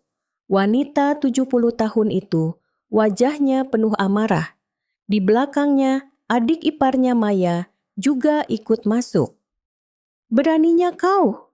Ibu mertuanya langsung berteriak begitu masuk. Sinta berdiri dan menatap keduanya. "Ibu pagi-pagi, ada apa? Ada apa katamu? Kau tahu apa yang sudah kau lakukan?" Ibu mertuanya mendekati Sinta. Wajahnya memerah padam. "Aku sudah dengar dari Bima. Aku sudah dengar semua yang kau lakukan tadi malam." Adik iparnya ikut campur. "Mbak, bagaimana bisa Mbak mempermalukan Mas Bima seperti itu pamer di depan banyak orang?" Sinta tidak menjawab. Ia hanya menatap keduanya dalam diam. "Dan cerai," teriak ibu mertuanya. "Beraninya kau mengajukan cerai pada Bimaku menumpang hidup lalu membalas kebaikan dengan air tuba." Ibu mertuanya mendekat, menunjuk-nunjuk Sinta. "Kau wanita sialan, mempermalukan anakku, lalu sekarang mau kabur. Pergi sana dengan tangan kosong. Kau tidak akan dapat sepeser pun." Mata Sinta bersinar dingin. Tapi ia tetap tenang. Ibu sudah selesai bicara. "Apa?" Ibu mertuanya menunjukkan ekspresi tidak percaya. "Kau berani menjawabku?" Adik iparnya menimpali. "Mbak tanpa Mas Bima, Mbak itu bukan apa-apa. Rumah ini milik Mas Bima, mobil juga Mbak tidak punya apa-apa. Sadarlah." Maya berkata dengan nada mengejek. "Jadi diam saja, tanda tangani surat cerai dan minta maaf pada Mas Bima. Itu yang terbaik untukmu." Sinta menatap keduanya sejenak, lalu mengambil sebuah amplop di samping sofa. "Ibu Maya, ada yang ingin saya tunjukkan." Sinta mengeluarkan sebuah dokumen dari amplop. Dokumen pertama. "Tahu ini apa?" Ibu mertuanya merebut dokumen itu. Ia menyipitkan mata dan mulai membaca. Saat membaca, wajah ibu mertuanya semakin mengeras. Itu sertifikat hak milik apartemen ini." Sinta berkata dengan tenang. "Lihat nama pemiliknya. Sinta, milik saya." Mata ibu mertuanya terbelalak. Tangan yang memegang dokumen itu gemetar hebat. "Lihat juga tanggal perolehannya. Maret 2008. 2 tahun sebelum saya menikah dengan Bima." Adik iparnya merebut dokumen itu. Wajahnya juga memucat. "Bagaimana bisa? Ayah saya yang membelikannya." Suara Sinta sedikit bergetar. Membicarakan ayahnya membuat hatinya sesak. "Ayah saya seorang peneliti bioteknologi. Beliau menerima royalti dari teknologi sensor pencitraan medis yang ia teliti, dan dengan uang itu beliau membeli apartemen ini atas nama saya." Ibu mertuanya menatap Sinta dengan hampa.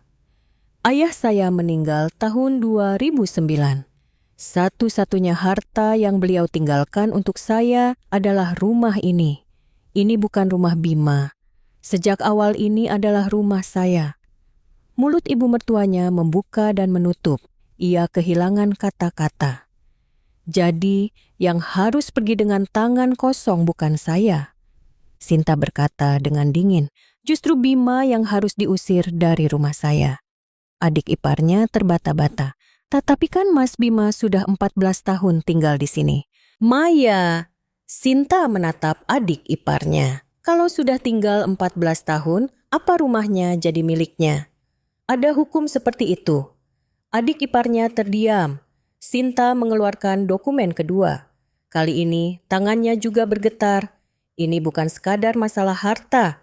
Ini tentang warisan ayahnya dan pengkhianatan selama 14 tahun. "Tahu ini apa?"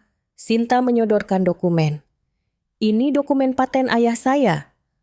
Ibu mertuanya menerimanya, tapi isinya rumit, ia tidak mengerti. "Biar saya jelaskan." Suara Sinta menjadi tegas. "Saat ayah saya meninggal, patennya baru diajukan. Proses pendaftarannya belum selesai. Saya sedang berduka dan tidak bisa melakukan apa-apa." Mata Sinta memerah. Saat itu Bima datang.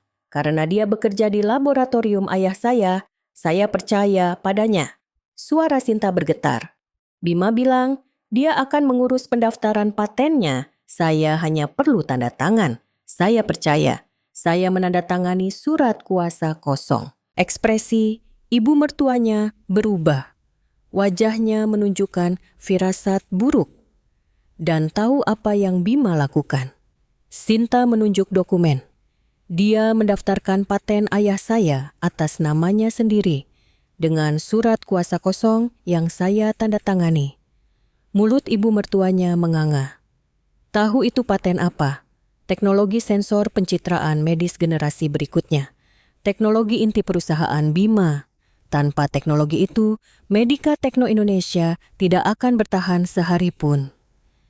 Air mata mengalir dari mata Sinta, tapi suaranya tidak goyah. Bima tidak mencintaiku.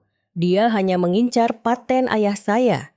Dia memanfaatkan kesedihanku untuk merampas paten dan mendirikan perusahaan dengannya.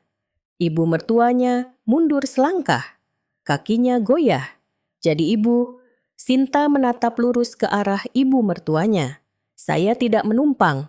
Saya dirampok. Di rumah saya dengan paten saya dan hidup saya. Wajah ibu mertuanya pucat pasi. Dokumen di tangannya jatuh ke lantai. Sekarang akan kuambil kembali semuanya. Suara Sinta tegas. Paten itu dialihkan dengan cara menipu. Kalau dibawa ke pengadilan, akan kembali ke pemilik aslinya, kepada saya. Ibu mertuanya terhuyung. Ia berpegangan pada sofa. Jadi ibu, kita bertemu di pengadilan. Lutut ibu mertuanya lemas. Ia ambruk di sofa. Wajahnya pucat seperti mayat. Adik iparnya panik mengeluarkan ponsel. Tangannya gemetar hingga tidak bisa menekan tombol dengan benar. Mas, gawat Mbak Anissa. Ternyata pemilik rumah ini. Suara adik iparnya bergetar. Terdengar teriakan suaminya dari seberang telepon. Sinta mengangkat ponselnya dan menelepon. Tak lama kemudian terhubung dengan pos keamanan. Ia dari lantai 32. Tamu, saya akan keluar. Mohon bantuannya. Setelah menutup telepon, Sinta menatap ibu mertua dan adik iparnya. Maya sampaikan pada masmu. Suara Sinta tenang tapi tegas. Dalam seminggu kosongkan rumah ini. Kalau tidak akan ada eksekusi paksa.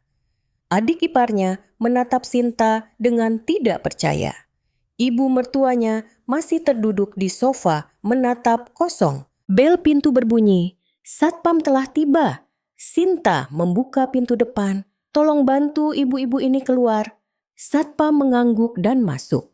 Adik iparnya memapah ibu mertuanya berdiri. Keduanya terhuyung-huyung menuju pintu depan. Sebelum melangkah keluar, ibu mertuanya menoleh. Matanya penuh dendam. Tapi ia tidak mengatakan apa-apa. Tidak ada yang bisa ia katakan. Pintu ditutup. Sinta berdiri sendirian di ruang tamu yang kosong. Sinar matahari pagi masuk melalui jendela. Rasanya seperti untuk pertama kalinya cahaya hangat masuk ke dalam rumah yang telah menjadi sangkarnya selama 14 tahun. Sinta menatap foto ayahnya. Ayah, lihatlah, sekarang dimulai. Air mata mengalir, tapi di bibirnya tersungging senyuman. Waktu untuk merebut kembali semua yang telah dirampas selama 14 tahun. 3 bulan berlalu. Suasana tegang menyelimuti ruang sidang utama Pengadilan Negeri Jakarta Pusat. Kursi penonton dipenuhi wartawan dan pelaku industri. Sidang kasus korupsi seorang direktur perusahaan peralatan medis menengah menarik perhatian publik. Sinta duduk di kursi saksi, mengenakan blazer biru tua dan blus putih yang rapi. Ia terlihat seperti orang yang sama sekali berbeda dari 3 bulan lalu. Sosok ibu rumah tangga yang meringkuk di sudut telah lenyap, digantikan oleh sosok profesional yang percaya diri dan tenang. Di kursi Terdakwa duduk suaminya. Bukan sekarang, sudah menjadi mantan suami. Proses perceraian mereka selesai sebulan yang lalu. Wajahnya kuyu. Dalam 3 bulan, ia terlihat 10 tahun lebih tua. Di sampingnya Rina juga duduk.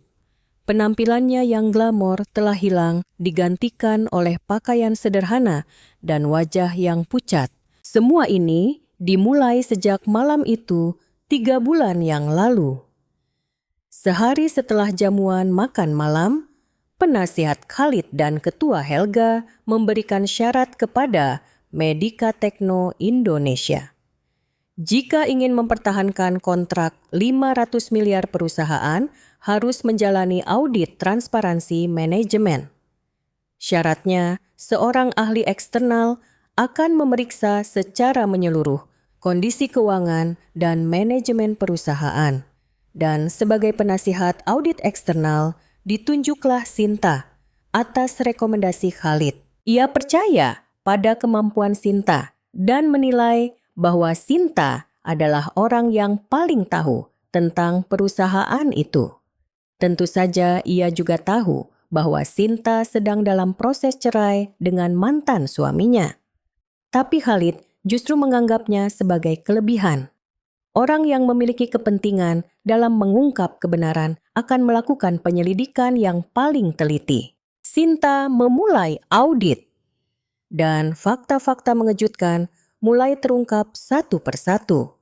Bantuan krusial datang dari tempat yang tidak terduga. Ibu Ani kepala bagian akuntansi. Seorang veteran yang telah bekerja selama 20 tahun, ia marah setelah menerima pemberitahuan PHK sepihak dari Rina. Saya sudah 20 tahun bekerja untuk perusahaan ini, kata Ibu Ani saat menemui Sinta. Tapi tahu apa yang dikatakan Rina, orang tua sudah tidak dibutuhkan lagi. Dia mau memecat saya dan memasukkan orangnya. Ibu Ani memberikan sebuah map tebal pada Sinta. Ini semua buktinya. Saya sudah kumpulkan selama 3 tahun. Saya tahu suatu saat ini akan berguna. Di dalamnya ada data yang mengejutkan.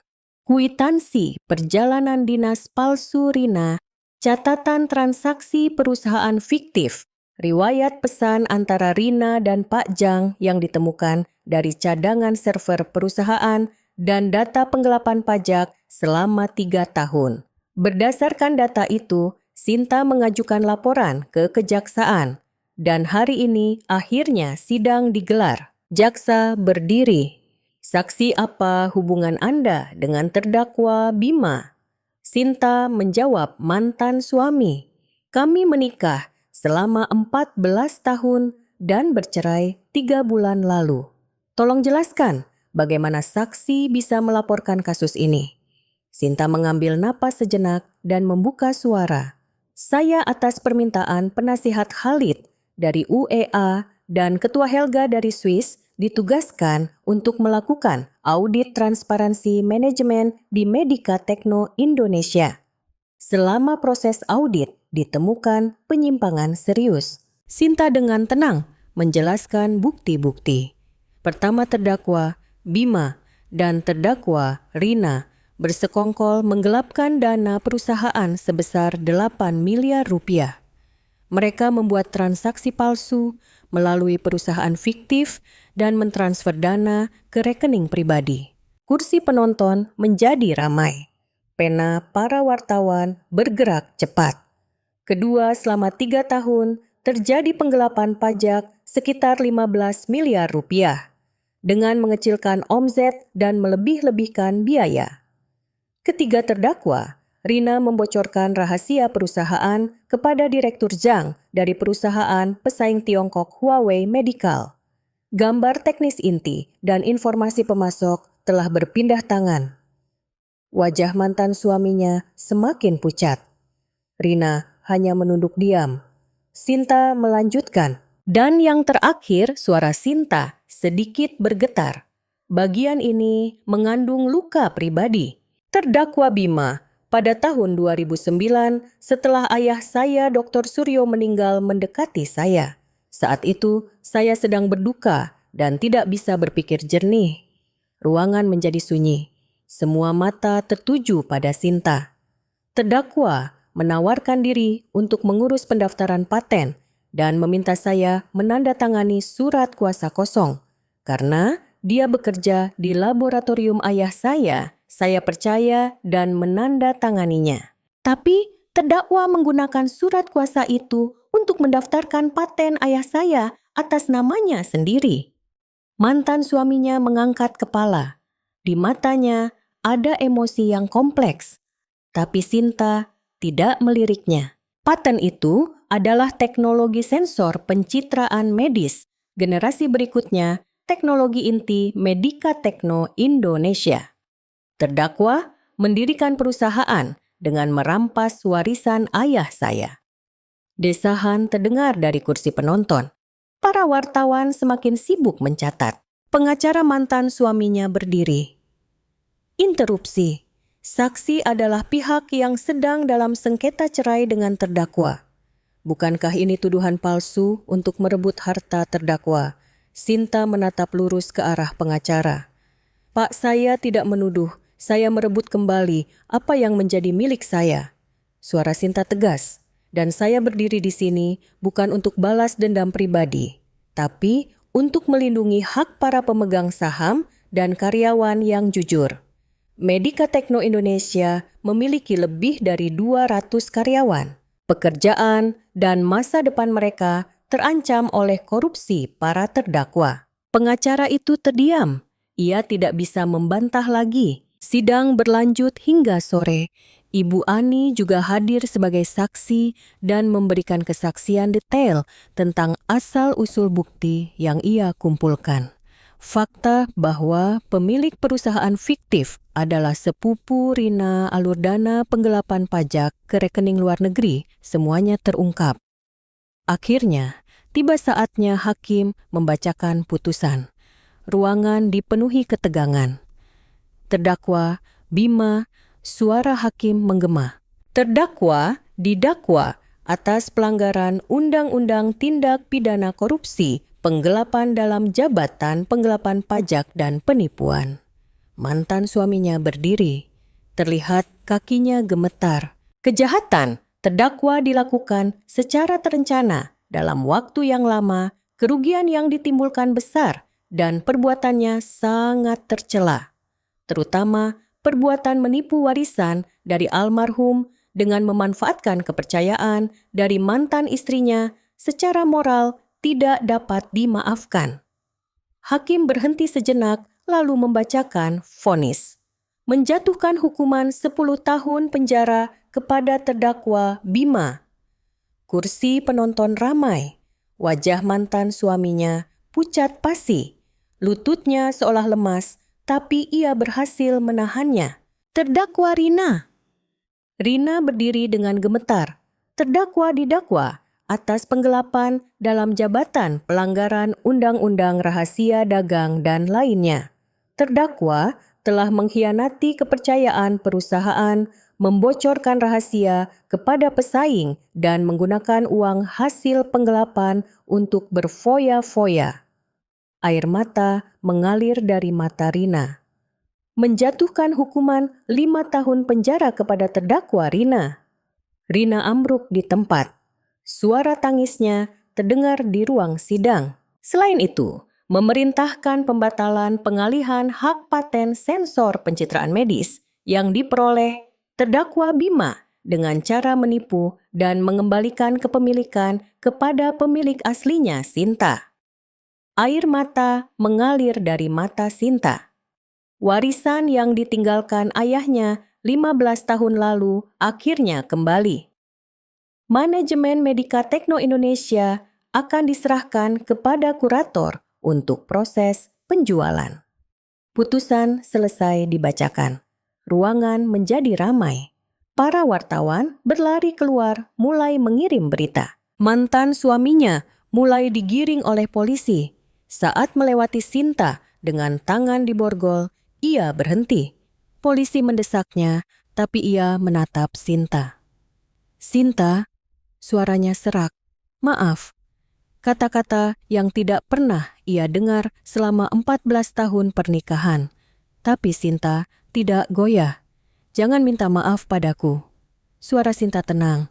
"Kau telah menipu dirimu sendiri." Sesuatu di mata mantan suaminya seolah runtuh. Ia tidak mengatakan apa-apa lagi dan digiring pergi. Keluar dari pengadilan, kerumunan wartawan menyambutnya. Kilatan kamera menyala dan mikrofon disodorkan ke wajah Sinta. Ibu Sinta satu kata tentang putusan hari ini. Bagaimana rasanya berhasil balas dendam? Sinta mengambil napas sejenak, lalu menghadap kamera dan membuka suara. "Ini bukan balas dendam." Suara Sinta tenang. "Selama 14 tahun saya diam. Sekarang saya hanya menemukan kembali suara saya." Para wartawan terdiam, menunggu kelanjutan ucapan Sinta. Kebenaran pada akhirnya akan terungkap. Mungkin sedikit terlambat, tapi tidak akan pernah bisa disembunyikan selamanya. Hari ini itu terbukti. Sinta tersenyum. "Terima kasih." Sinta berjalan melewati kerumunan wartawan. Saat menuruni tangga pengadilan, ia melihat seseorang berdiri. Penasihat Khalid dan Ketua Helga. Dan di samping mereka Markus. Khalid mendekati Sinta.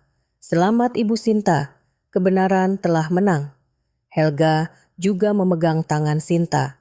"Anda orang yang luar biasa. Suatu kehormatan bagi kami bisa menyaksikan ini." Markus tersenyum dalam diam, tanpa kata, tapi menatap Sinta dengan hangat. Air mata kembali mengalir dari mata Sinta. Tapi kali ini bukan kesedihan, air mata kebebasan. Kegelapan 14 tahun akhirnya sirna dan cahaya baru mulai bersinar. 1 tahun berlalu. Langit Dubai biru menyilaukan. Gedung-gedung pencakar langit yang menjulang di atas kota gurun itu berkilauan keemasan di bawah sinar matahari. Lebih dari 3.000 ahli medis dari seluruh dunia memenuhi aula utama Dubai International Convention Center. Konferensi Medis Internasional Dubai ke-15. Acara medis terbesar yang menghubungkan Timur Tengah, Asia, dan Eropa. Di belakang panggung Sinta mengambil napas dalam-dalam, ujung jarinya sedikit gemetar. Posisi yang setahun lalu bahkan tidak bisa ia bayangkan. Wanita yang dulu bersembunyi di balik pilar kini akan memberikan pidato kunci di hadapan 3.000 orang. Ia menatap bayangannya di cermin. Hari ini Sinta mengenakan kebaya, atasan brokat berwarna hijau toska, dengan rok batik berwarna biru tua. Peninggalan ibunya. Diberikan ibunya sebelum meninggal. Sinta pakai kebaya ini di hari kau paling bersinar. Suara ibunya terngiang dan wajah ayahnya juga terbayang. Keduanya pasti sedang melihat dari surga. Ibu Sinta sudah siap. Seorang staf mendekat dan bertanya. Sinta mengangguk. "Ya, saya siap." Tirai panggung terbuka. Sinta melangkah maju. 3.000 pasang mata serempak tertuju padanya. Kebaya hijau toskanya bersinar lembut di bawah sorotan lampu. Tepuk tangan meriah terdengar. Sinta berdiri di tengah panggung dan menatap penonton. Hatinya meluap. Matanya terasa panas, tapi ia menahan air matanya. Tepuk tangan mereda. Sinta berdiri di depan mikrofon. "Selamat pagi, saya Sinta, penasihat utama Kerjasama Medis Asia dari Yayasan Khalid dan penasihat eksternal dari Yayasan Medis Jenewa, Swiss." Suara Sinta menggema di aula, jelas dan tegas. "Hari ini saya ingin menceritakan kisah saya kepada Anda semua. Perjalanan dari keheningan menuju suara." Penonton menjadi sunyi. 3.000 orang menahan napas menunggu kelanjutan ucapan Sinta. "Saya bisa berbicara dalam 7 bahasa," kata Sinta. "Bahasa Indonesia, Inggris, Arab, Jerman, Prancis, Spanyol, dan Italia. Di usia 28 tahun, saya bekerja sebagai ahli interpretasi medis di WHO, berkeliling di ruang konferensi internasional dan berkomunikasi dengan dunia. Terdengar gumaman kekaguman dari penonton. Tapi, suara Sinta sedikit merendah. Namun selama 14 tahun, saya tidak berbicara sepatah kata pun. Aula kembali sunyi, karena suara saya dirampas. Mata Sinta berkaca-kaca, tapi suaranya tidak goyah. 14 tahun yang lalu, saya ditipu oleh orang yang saya percaya. Saya dikurung oleh orang yang takut pada kemampuan saya. Dia mengurung saya di dalam sangkar dan mematahkan sayap saya, ibu rumah tangga yang tidak bisa bahasa Inggris. Itulah yang mendefinisikan saya selama 14 tahun. Terdengar helaan napas prihatin dari berbagai sudut. Setiap hari saya bercermin dan berpikir, kemana perginya diriku yang dulu? Kemana hilangnya diriku yang bisa berbicara dalam 7 bahasa? Sinta berhenti sejenak, seolah menenangkan emosinya. Tapi suatu hari kesempatan datang, momen di mana saya tidak punya pilihan selain menunjukkan kemampuan saya yang tersembunyi. Hari itu saya harus memilih, tetap diam atau membuka mulut. Mata Sinta bersinar. Saya memilih untuk membuka mulut. Mulut yang telah terkatup selama 14 tahun. Tepuk tangan terdengar dari penonton. Sinta mengangkat tangan untuk menghentikannya sejenak. Sejak hari itu, segalanya berubah. Saya menemukan kembali, suara saya merebut kembali apa yang telah dirampas, dan hari ini saya berdiri di sini. Sinta perlahan melihat sekeliling penonton. Hari ini, di tempat ini, pasti ada berbagai macam orang. Ada yang berada di posisi tinggi dan menikmati kesuksesan. Tapi mungkin di antara Anda, ada yang seperti saya kehilangan suaranya. Suara Sinta menjadi hangat. Orang yang kemampuannya tidak diakui. Orang yang meragukan nilainya sendiri. Orang yang berpikir sudah terlambat untuk memulai lagi. Sinta meletakkan tangannya di dada. Saya ingin mengatakan kepada Anda semua, tidak pernah ada kata terlambat. Penonton menjadi khidmat. Saya memulai lagi di usia 42 tahun. Ada jeda 14 tahun, tapi itu tidak menghentikan saya. Anda juga sama. Suara Sinta penuh kekuatan. Jangan biarkan orang lain mendefinisikan nilai Anda. Siapa Anda, Andalah yang menentukannya. Terlihat orang-orang mengangguk di kursi penonton. Jangan takut untuk memulai lagi. Kehancuran bukanlah akhir. Justru bisa menjadi awal dari kebangkitan yang lebih gemilang. Sinta berkata untuk terakhir kalinya. Burung Phoenix dikatakan lahir kembali dari abu. Dari abu 14 tahun, saya akhirnya membentangkan sayap saya. Anda juga bisa. Tidak Anda, pasti bisa. Sinta membungkuk, memberi hormat. Terima kasih. Seketika, seluruh aula bergemuruh. 3.000 orang serempak berdiri. Tepuk tangan meriah yang berdiri menggema. Suara tepuk tangan membahana di langit-langit memantul di dinding. Dari mata Sinta, akhirnya air mata mengalir. Semua yang telah ia tahan selama 14 tahun seolah tumpah ruah. Tapi kali ini bukan air mata kesedihan, air mata kebahagiaan, air mata kebebasan, dan air mata syukur. Tepuk tangan terus berlanjut. Saat itu, seseorang berjalan dari samping panggung. Ketua Helga.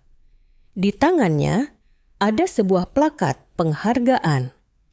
Ibu Sinta, Helga mengambil mikrofon. Mewakili Yayasan Medis Jenewa Swiss, saya menganugerahkan penghargaan jasa medis Eropa kepada Anda. Tepuk tangan kembali terdengar dari penonton. Anda telah meruntuhkan tembok bahasa dan menjadi jembatan yang menghubungkan dunia medis global. Dan yang terpenting, kisah keberanian Anda telah menjadi harapan bagi banyak orang. Helga memberikan plakat itu pada Sinta. Sinta menerimanya dengan tangan gemetar. Terima kasih, Ibu Ketua. Terima kasih banyak. Suara Sinta bergetar. Helga memeluk Sinta. Tepuk tangan penonton semakin keras. Turun dari panggung Sinta disambut oleh penasihat Khalid. Luar biasa Ibu Sinta. Khalid tersenyum tulus. 14 tahun lalu, aku memberimu kartu nama. Aku kecewa kau tidak menghubungiku. Khalid memegang tangan Sinta. Tapi hari ini, kau berdiri di sini. Itulah jawaban terbaik. Sinta menunduk dengan air mata berlinang. Terima kasih Yang Mulia. Kartu nama yang Anda berikan, waktu itu saya simpan selama 14 tahun. Khalid tertawa. Aku memang pandai menilai orang. Setelah konferensi diadakan resepsi. Banyak orang mendekati Sinta, menjabat tangannya, dan memberikan kartu nama. Setahun yang lalu, ia bersembunyi di balik pilar kini, ia berada di pusat dunia medis global. Menjelang akhir resepsi, seseorang mendekati Sinta. Markus. Di tangannya ada sebuah buket bunga. Buket indah berisi mawar putih dan delfinium biru. Sinta selamat, Markus berkata sambil memberikan buket itu. Selama setahun keduanya sering berkomunikasi dan menjadi akrab. Mereka sudah saling memanggil nama. Pidatomu sangat menyentuh, aku hampir menangis. Tatapan Markus hangat. Sinta tersenyum sambil menerima buket itu. Terima kasih Markus, aku senang sekali kau datang. Malam ini ada waktu. Markus bertanya dengan hati-hati. Katanya pemandangan matahari terbenam di Dubai sangat indah. Mau lihat bersama? Sinta menatap Markus sejenak. Di matanya ada ketulusan. Momen yang setahun lalu bahkan tidak bisa ia bayangkan. Diperlakukan sebagai orang yang begitu berharga oleh seseorang. Tentu, mari kita pergi. Sinta tersenyum menjawab. Saat senja mereka berjalan di pantai Dubai.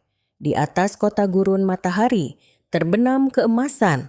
Langit berubah warna dari oranye menjadi merah lalu ungu. Indah sekali, kata Sinta sambil menatap senja. Setahun yang lalu, aku tidak pernah membayangkan bisa melihat pemandangan seperti ini. Markus menatap Sinta. Kau lebih indah dari pemandangan itu, Sinta. Pipi Sinta sedikit memerah. Keduanya berjalan berdampingan dalam diam. Suara ombak terdengar lembut. Malam ini aku yang traktir, kata Sinta. Terima kasih Markus. Selama setahun ini aku banyak bergantung padamu. Malam ini aku ingin mentraktirmu. Markus tertawa. Baiklah, kalau begitu lain kali aku yang bayar. Lain kali? Ya, lain kali. Dan lain kalinya lagi. Markus dengan lembut memegang tangan Sinta. Sinta tidak menepisnya. Di bawah senja keemasan Dubai, bayangan mereka memanjang. Sinta berpikir. Burung Phoenix dikatakan lahir kembali dari abu. Dari abu 14 tahun, aku akhirnya membentangkan sayapku. Dan sekarang, dengan sayap ini, aku akan terbang lebih tinggi lebih jauh. Bersama cinta yang baru, bersama mimpi yang baru, sebagai diriku yang baru. Jika cerita hari ini meninggalkan sedikit getaran di hati Anda, silakan mampir lagi kemari sesekali. Jika Anda berkenan tinggalkan satu kalimat hangat untuk tokoh utama dalam cerita ini. Mungkin perasaan itu bisa membuat seseorang bertahan untuk hari esok. Kami dengan tulus mendoakan hari ini dan hari esok Anda. Ini adalah suara hati. Terima kasih.